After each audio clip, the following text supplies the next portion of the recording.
Саламатсызбы? Алгач өзүңүздү биздин досторго тааныштыра кетсеңиз. Саламатчылык. Мен атым Гүлзат. Улус Арбаятында орто мектебинде информатика мугалими болуп эмгектенем.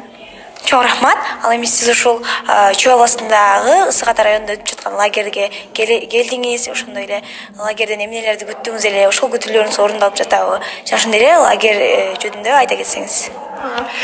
3 күндөн бери өтүп жаткан лагерь өз максатына жетип жатат деп айта алат элем. Мен лагерге келерден мурун ошо жаңы жүздөр менен таанышып, кызыктуу маалыматтарды алып, кайра ошолорду башкалар менен жеткиликтүү бөлүшө аламбы деген ойдо келдим элем. Бүгүн лагердин экинчи күнү бизде жакшы, Кыргызстанда ушундай чыгаан жакшы мыкты кыздар бар экенине ынандым.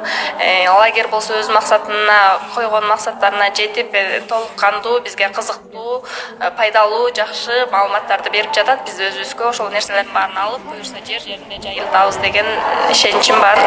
Чоң рахмат. 25 ноябрь гендердик зордук зомбулукту алдын алуу жана аны түп тамыры менен жоюу болуп эсептелинет. Сизге чоң рахмат. Сиздин иштериңизге ийгилик каалайбыз.